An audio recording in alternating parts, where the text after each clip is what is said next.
You're listening to Healing Voices Project, where we share stories and the latest information from people who fight addiction every day. I'm Mike Torville, your host and author of Voices from the Fallen. Thank you for listening, for following, and most of all, for sharing with people you care about. Make your voice count too.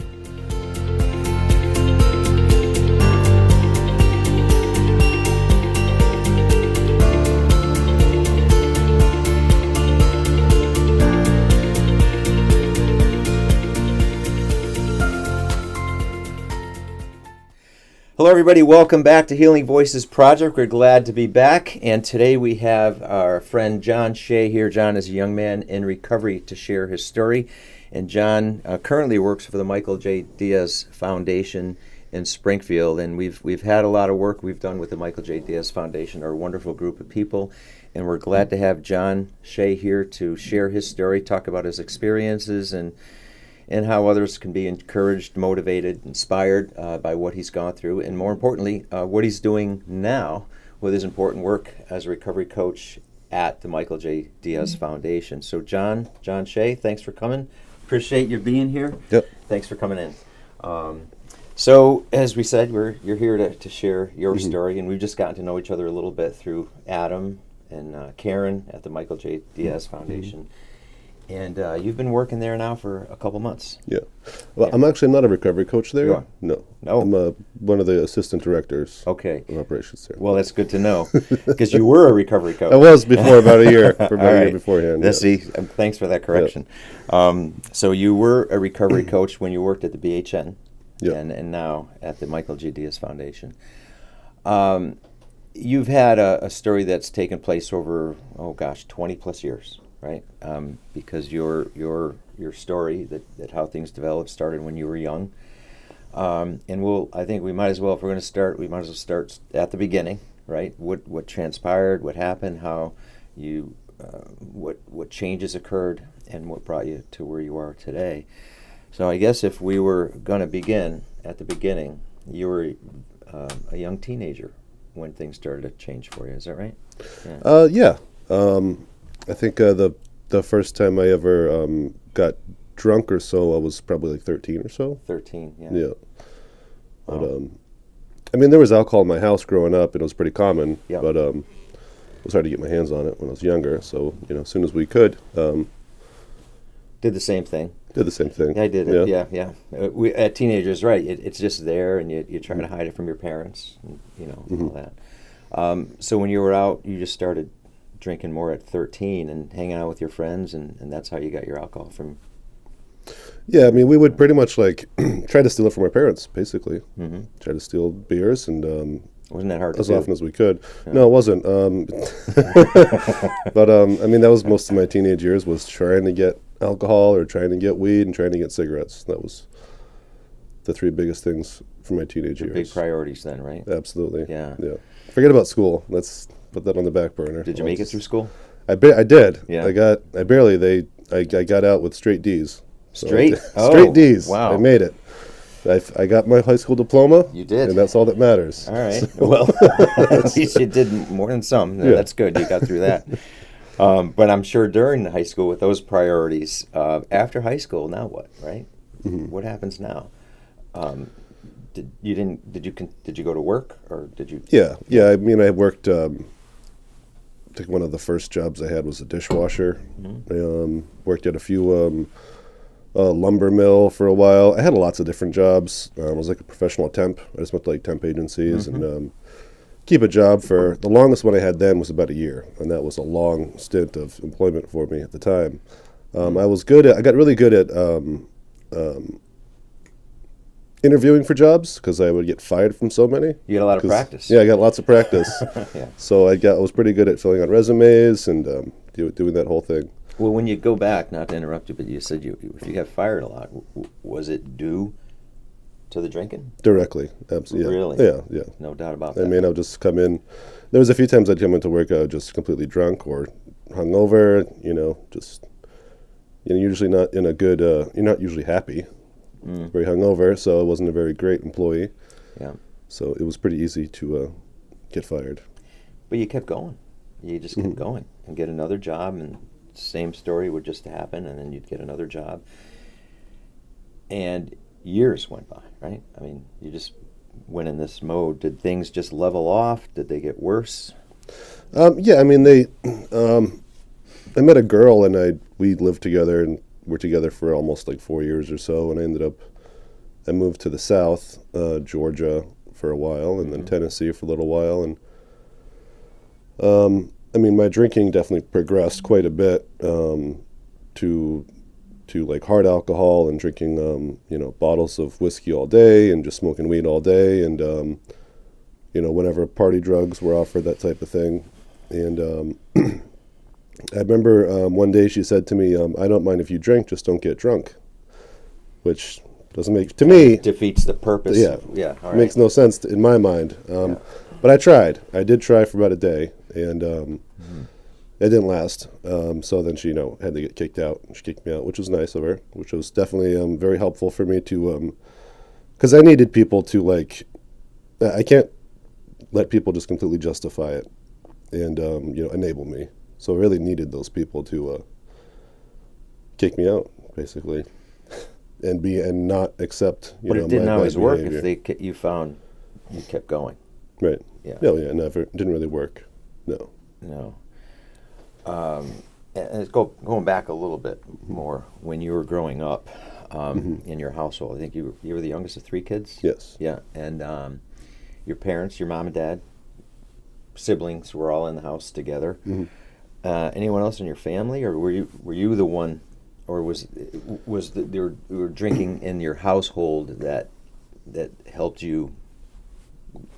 I mean, do that too. Well, alcoholism just runs in my family Okay. in general. So I had my father, both of his brothers, and both my uncles died from alcoholism. Have Both a sibling. Yeah, both my uncles died from Both your alcoholism. uncles. Yeah. Wow. And it's on my mother's side as well. My mother, she's not really much of an addict. She has a lot of mental health issues, so she would act like one, but she didn't need drugs or alcohol to act like one type of thing. But it's not her fault, Yeah. I realize today, like, it's nobody's fault. Right. They whatever happened in their lives brought them to the point where they were. There's all kinds of things. Could be trauma, or different experiences, and so on. Yeah. So, Yeah. and so I mean, I was pretty used to it, and a lot of like my childhood friends, they had the same type of household, so I kind of thought it was normal at that time. Because it's what you were surrounded with. Yeah. Right. Yeah. It would have been, I'm thinking, abnormal if you encountered a place where that didn't happen. Yeah. You probably would have been uncomfortable. Yep. Yes, I remember.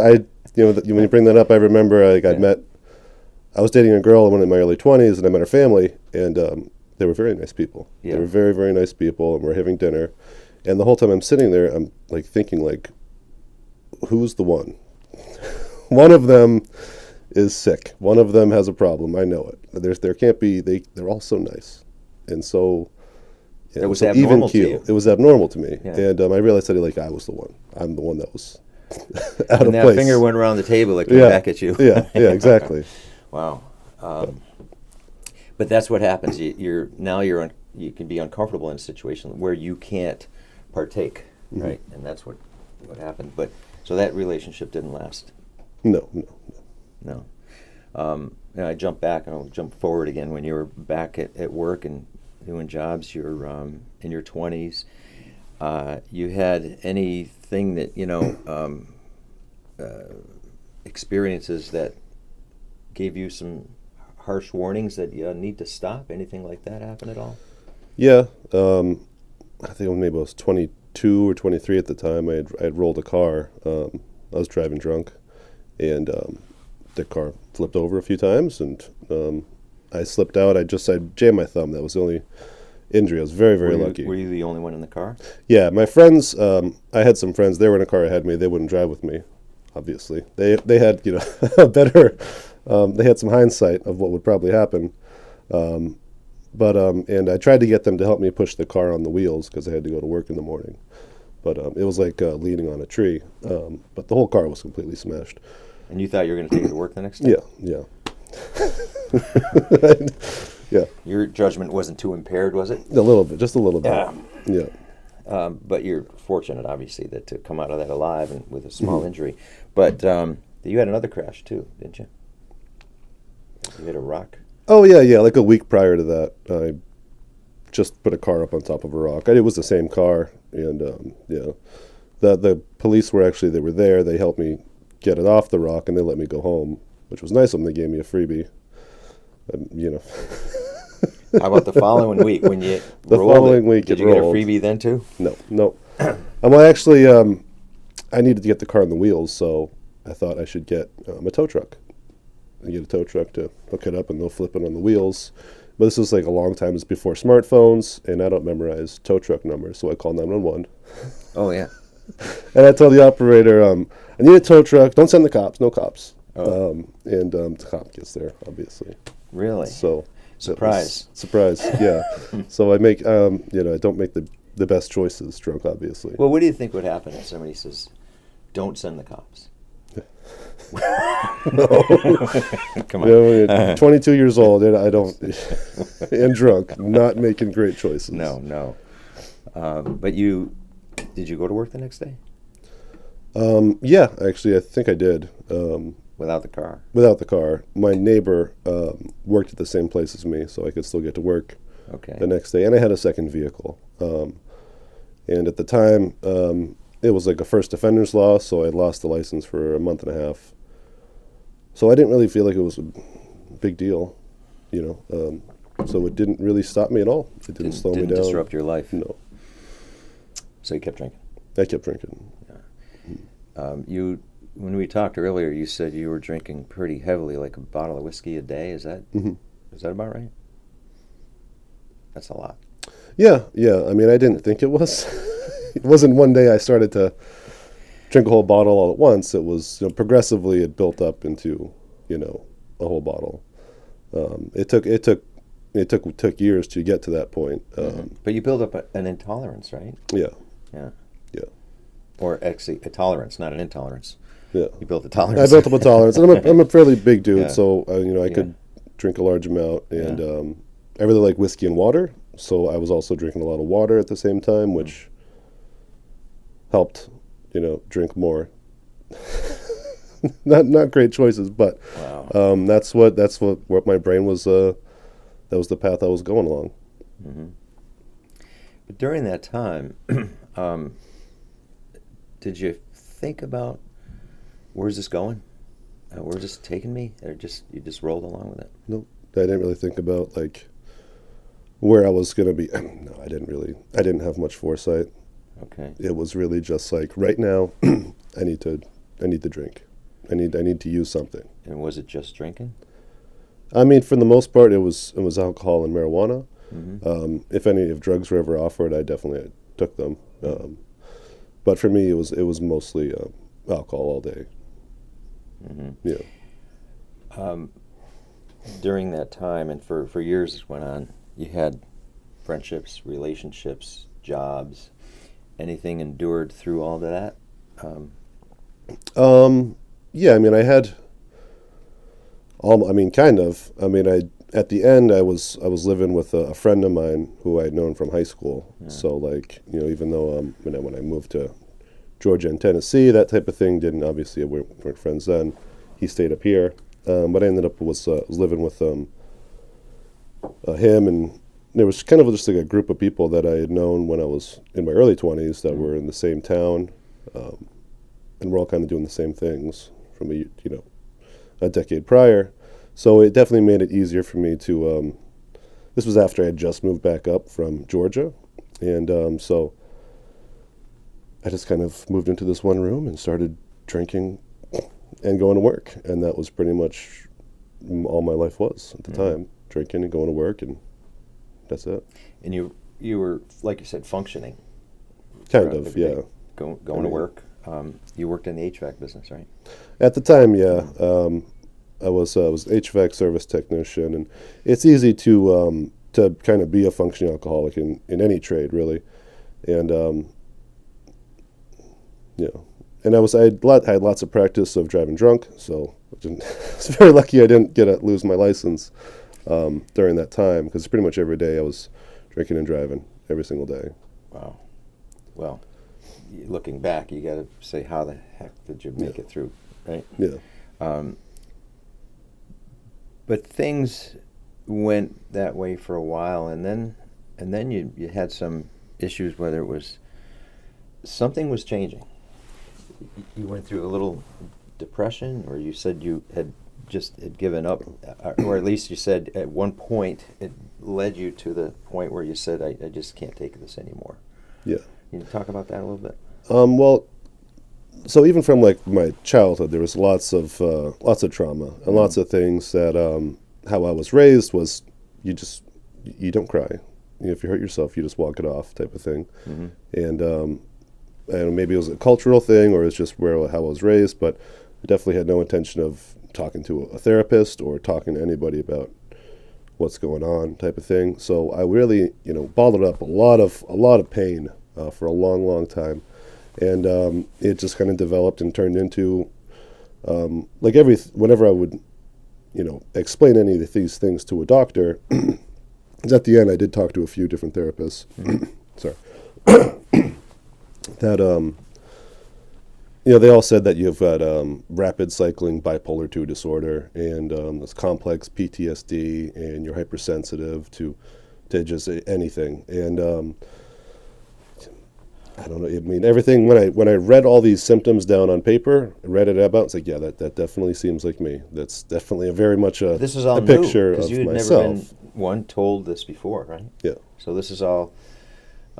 Did you recognize, say, yeah, okay, or were you surprised to say, is this a bunch of BS? Did you?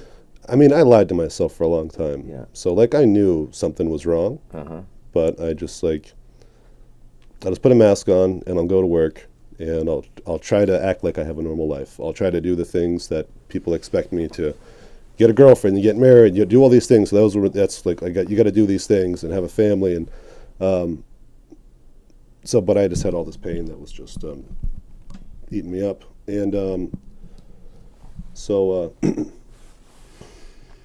at the very end of my drinking, the last few months were definitely the worst, and I had a failed suicide attempt. It was very bad. That was the day of sober. That was the day without alcohol. So I didn't realize the alcohol and drugs, that was my solution. That was my crutch. And that's really what was getting me along. And which is rough. And that was something that I didn't want anybody to know about. I don't want to ever share that with anybody, ever. And I really needed to. I needed to talk about that many times, and I've talked about it in great detail a bunch of times, and it was very, very helpful for me, because today it really doesn't have any effect on me. But I just you fought it, you resisted it for a long time, yeah, and that was working its way through your whole system. So you said you attempted suicide, but obviously failed at that. I failed, and yes. Said, okay, what happens after that? I remember, I don't really, that after that there was I knew I needed to talk to somebody, so then I was I have to get a therapist and really do that. I don't know what it is yet, but you knew you needed something. Yeah. And this is even before COVID, and it still took 2.5 months to get somebody to even talk to. And now I know it's even much longer to get somebody. But and it then the last couple of months of my drinking and drugging it didn't really work. I was just blackout drunk every single day type of thing, and it got a lot worse before it got better. So and then when I got a therapist and start talking about these things, and it turns out I'm not very special. This is pretty common, and it started to get better. It definitely. It took a while to feel happiness again. It definitely wasn't overnight, but through the therapy, did you continue drinking? I did up until one day I go there and I had drank a little bit. I was really trying to stop. I was trying to stop on my own, which, I could get a week or so of white knuckling it, as we call it, and I'm just, it's just very stressful and really, really difficult to do that. But then I said to him that I can't keep drinking because I keep blacking out, losing big chunks of time.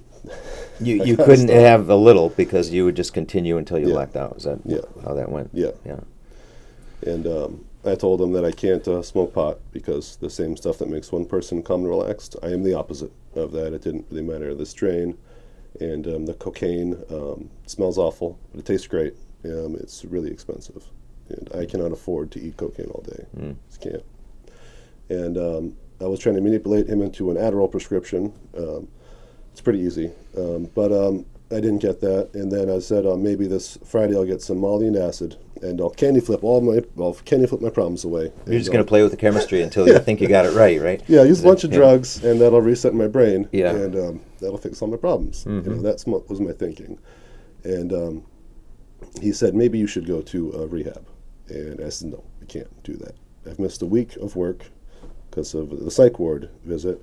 If I go to a month of rehab or detox, I'll get fired. I know it. The other thing about that was your job. Were they aware at all of your situation? Yeah. It was pretty obvious. Okay. Yeah.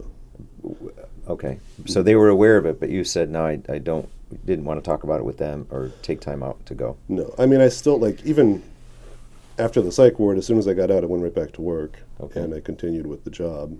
I still managed to go to work every day. And I didn't mess anything up terribly. I did manage to keep the job for another year and a half or so after that, till I left. But I mean, it's in the trades, like majority of the people that I worked with were functioning alcoholics, so it wasn't anything that was kind of uncommon. So. But the other aspect of this is if they were functioning, but you were trying to find your way out and you were going through therapy and you considered rehab, was that also common? Or was it that they were hiding that and not forthcoming about that aspect of it? Well, I know if I did go to them and ask them for help, they would have given me help. Okay. I was person I really wanted to do it on my own. I still had that thought of, you don't ask for help. And I didn't really want to talk to them about their problems. It was just pretty obvious type of thing. Yeah, and that's so common. That's why I asked, was there anybody at work that you were able to talk to about it honestly? No, not really. Yeah. Not honestly. I mean, it was pretty obvious I had a problem. I didn't drink at work, so I wasn't showing up to work drunk. Okay, yeah. Just clearly he had a very bad weekend, and something is not right with him because he is not acting normal. It's a huge shift in his personality, and he appears to be very depressed and very unhappy. And but I was still going to work and finishing doing the job, doing the job, type of thing.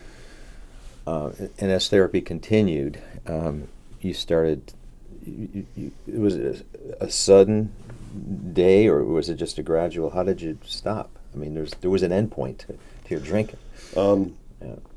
Like I was saying, the day I went to him, and I was being honest with my therapist about how I was feeling and what was going on in my life, not so much about the drugs or alcohol. Okay. So then when I did tell him those things, he suggested I go to a meeting, and he told me I should go to a 12-step type of meeting, and I didn't want to. Obviously, that's a lot of gas to go to all these meetings. He wanted me to go to 90 meetings in 90 days, and it's a little disruptive. That's a little bit disruptive. It's a lot of gas to drive to all these places, and he says you can afford all the drugs and alcohol. You can afford the gas, which is a great point. Which is a great point. I had nothing against that. Yeah, right.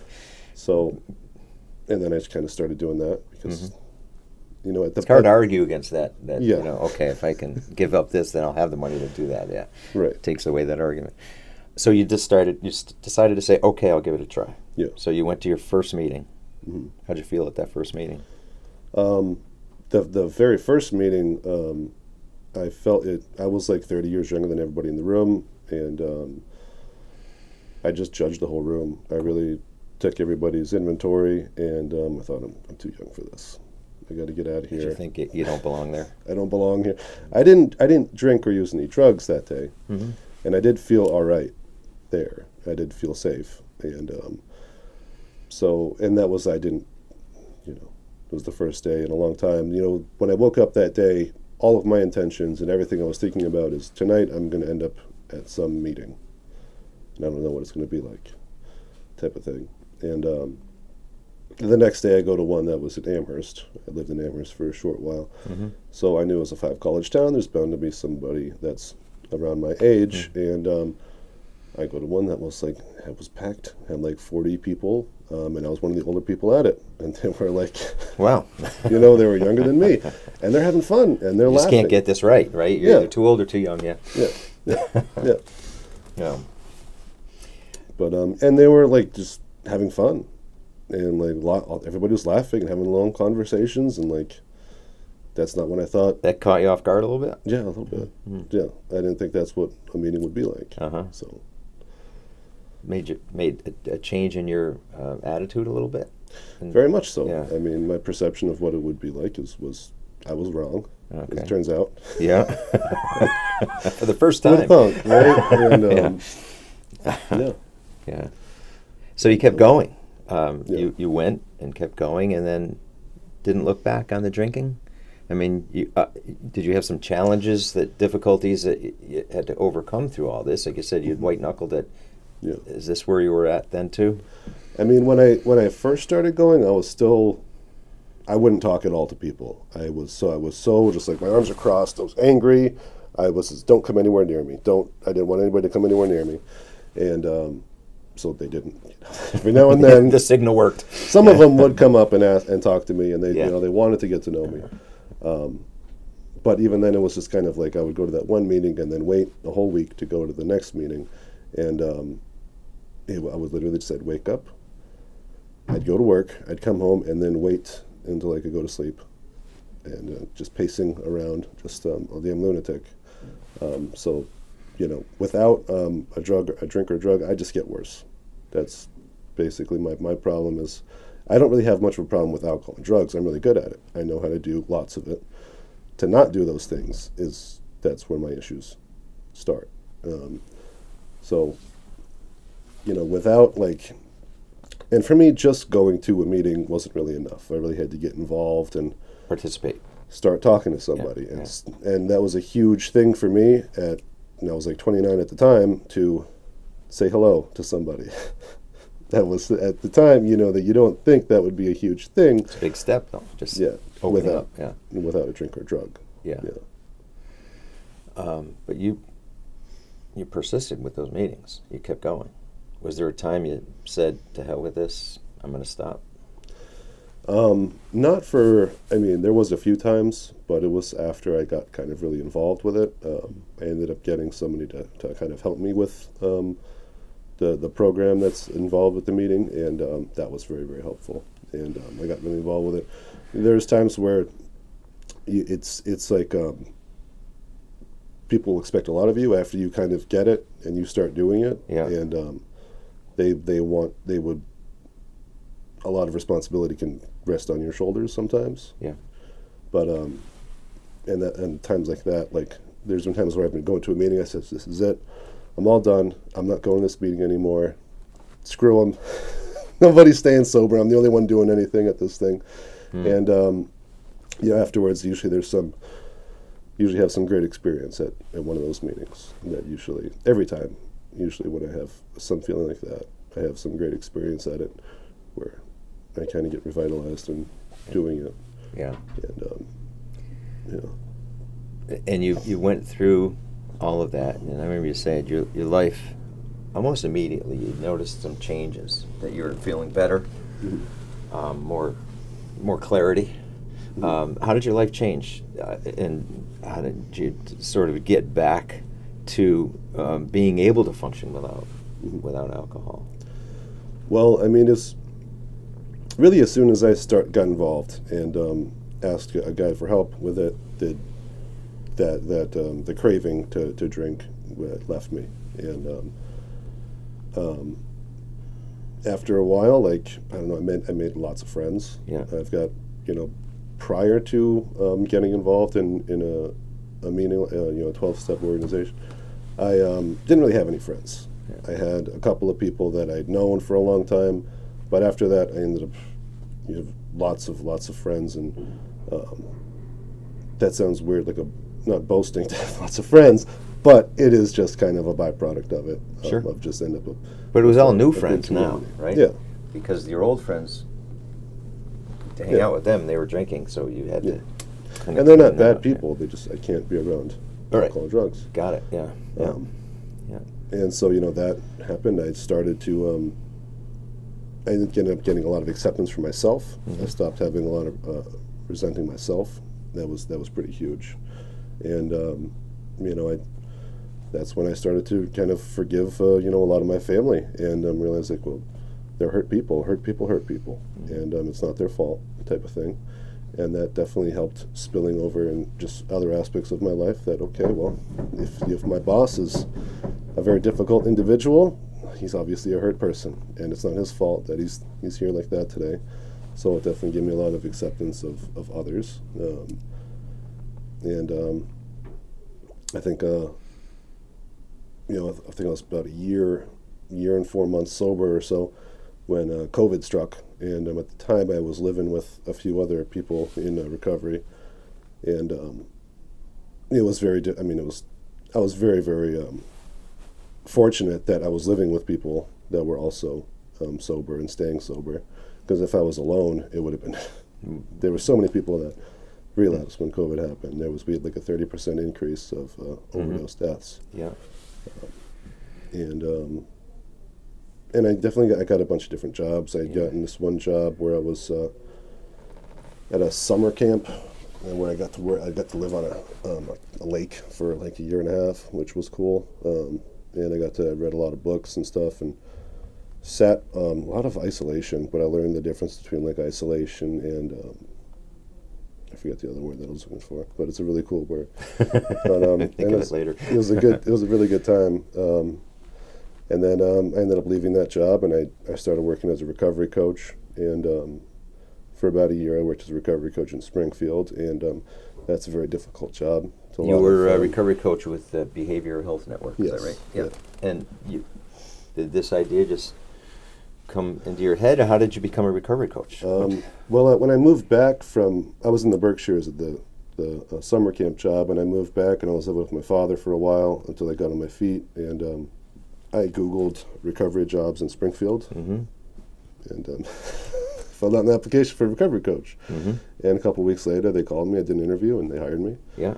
And the work in everything you do in like a 12-step meeting, definitely it spills over into recovery coaching pretty easily. Mm-hmm. And but that can be a very difficult job, because a lot of people have worked with a lot of people that didn't really have problems with addiction. More of their problems were homelessness, and try to explain to someone who's like, perhaps you should not be homeless. Trying to talk to people that are living outside, which is difficult, because a lot of people would prefer that. And I don't think most people don't really know about that. That there's a large amount of people that prefer. That's something we could have a whole nother session talking about that. Yeah. And maybe we will. But that recovery coach job that you did do, you were there doing that for about a year and a half. Now, going back, just by the way, because I know it was 2018. What was the last day you had a drink? October 24th, 2018. 2018. Okay. So 4.5 years now, anyway. Just about. That's great. And that recovery coach job led to where you are now. Talk about your job now. Yeah. So my job now, we have 3 sober houses, 2 sober houses, and one is kind of like... is that the Michael J. Diaz? The Michael J. Diaz Foundation. Yeah. And it's been great. We have a couple houses full of guys, and they're all people early in recovery. Mm-hmm. And, the houses are 12-step focused, and because we know it works. And it's been a great experience. Now I kind of get to mentor guys, and it's difficult. I also have to be like kind of a disciplinarian, so that's kind of difficult to be like, hey, clean your room, you, type of thing. Sometimes it's like, I should really clean my own room sometime. I'm shitting my door, but you clean your room. Yeah. Exactly. Yeah. But you enjoy the job. I enjoy it very much so far. Yeah. They're great people there. Yeah, they're very great people. Yeah. I'm really, really glad to be a part of it, and it's a bunch of people that really care about people in early recovery, and they want to give them a safe place to live and a safe place to recover and to work on themselves. And if you had to, and I know it's such a simple question, if I just say, if you had somebody who was going through what you went through 10 years ago, and if you had them for 5 minutes, what would you say? Now you could say, well, everybody's different because everybody's one treatment plan doesn't work for the other person. But if you had a message to give somebody, if you just grab them to the side, is there anything you would say to somebody who was going through what you went through then? I don't really know what to say. It's nobody's fault. It's not your fault. It's not your parents' fault. But it's your responsibility to work on it now. So. Well, one thing you can say, I think, I'm not going to say it for you, but how different is your life now than it was 10 years ago? Now, 10 years ago, I drove cars that were always falling apart, and I lived paycheck to paycheck, and I don't really have a car payment today. I never thought in my whole life I would have a car payment. And I'm really grateful that I get to be able to have that, and it's not like detrimental to my life. And, that's just kind of a physical measure of it. Yeah. But, I've got a lot of peace and ease with myself, and I can sit by myself and be totally fine with that. My life is really nice. No longer have the desire to drink? Not at all. That's great. No. Wow, great. Well, I think there's always people who can learn from you. And again, Michael J. Diaz Foundation, which is mdiazfoundation.org. Is that the website? Yeah, I believe so. We'll verify that. Yes. Because if it's .org. But John, I appreciate you sharing your story. And yeah, we love to have you back because I'd love to talk about some of the other things you could dive into a little deeper. But what you've shared is helpful. And I think it's great. It's inspiring, especially what you've gone through and now what you're doing and helping other people. And I think you'd be great at it. I could just tell that you're good at it. Thanks. So appreciate that. So again, thanks for coming. And we'll be talking real soon. All right. And thanks everybody for listening. We'll be back soon. Thanks again. Bye-bye.